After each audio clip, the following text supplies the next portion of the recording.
ನೂರಾರು ಕೋತಿಗಳ ಆರೈಕೆ ಮಾಡುತ್ತಿರುವ 77ರ ವೃದ್ಧ ತಾಯಿ ನಿವೃತ್ತ ಪೊಲೀಸ್ ಅಧಿಕಾರಿಯ ಪ್ರಾಣಿ ಪ್ರೇಮಕ್ಕೆ ನೆಟ್ಟಿಗರು ಫಿದಾ.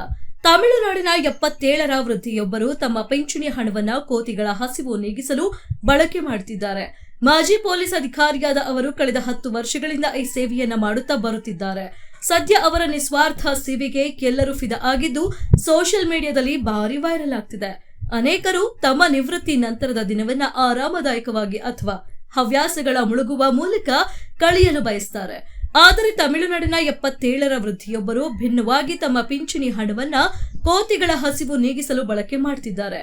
ಮಾಜಿ ಪೊಲೀಸ್ ಅಧಿಕಾರಿಯಾದ ವೃದ್ಧೆ ಕಳೆದ 10 ವರ್ಷಗಳಿಂದ ಈ ಸೇವೆಯನ್ನ ಮಾಡುತ್ತಾ ಬರ್ತಿದ್ದಾರೆ. ಸದ್ಯ ಮಹಿಳೆಯ ನಿಸ್ವಾರ್ಥ ಸೇವೆಗೆ ಎಲ್ಲರೂ ಫಿದಾ ಆಗಿದ್ದು ಸೋಷಿಯಲ್ ಮೀಡಿಯಾದಲ್ಲಿ ವಿಡಿಯೋ ಭಾರಿ ವೈರಲ್ ಆಗ್ತಾ ಇದೆ.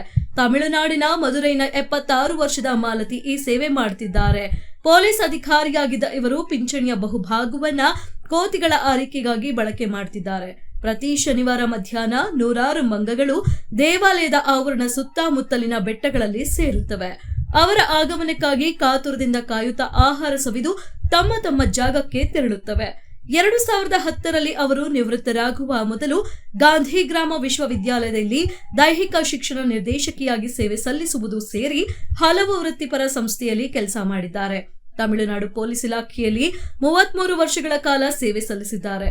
ನಿವೃತ್ತಿಯ ನಂತರ ಅವರು ಪ್ರಾಣಿ ಕಲ್ಯಾಣದತ್ತ ತಮ್ಮ ಗಮನವನ್ನ ಹರಿಸಿದ್ದು 2015ರ ಸುಮಾರಿಗೆ ತಿರುಪಕುಂದರಂ ಮುರುಗನ್ ದೇವಸ್ಥಾನ ಮತ್ತು ಸುತ್ತಮುತ್ತಲಿನ ಅರಣ್ಯ ಪ್ರದೇಶದಲ್ಲಿದ್ದ ಕೋತಿಗಳು ಆಹಾರಕ್ಕಾಗಿ ಪರದಾಡುತ್ತಿರುವುದನ್ನ ಗಮನಿಸಿ ಅವುಗಳಿಗೆ ಆಹಾರ ನೀಡಲು ನಿರ್ಧರಿಸಿದ್ದಾರೆ. ದೇವಾಲಯದ ಸುತ್ತಮುತ್ತಲಿನ ಬೆಟ್ಟಗಳ ಮೇಲಿರುವ ನೂರಾರು ಕೋತಿಗಳು ಅವರ ಆಗಮನಕ್ಕಾಗಿ ಕಾತುರದಿಂದ ಕಾಯುತ್ತವೆ. ಆದರೆ ಆರೋಗ್ಯ ಸಮಸ್ಯೆಗಳಿಂದಾಗಿ ಮಾಲತಿ ಅವರಿಗೆ ಈಗ ದೂರದವರೆಗೆ ನಡೆಯುವುದು ಕಷ್ಟವಾಗುತ್ತಿದೆ. ಹಾಗಿದ್ದರೂ ಪ್ರತಿ ಶನಿವಾರ ತಮ್ಮ ಸೇವೆಯನ್ನ ಮುಂದುವರೆಸಿದ್ದಾರೆ. ಈ ಸ್ಥಳದಲ್ಲಿ ಸುಮಾರು 350ರಿಂದ 400 ಕೋತಿಗಳು ಇವೆ.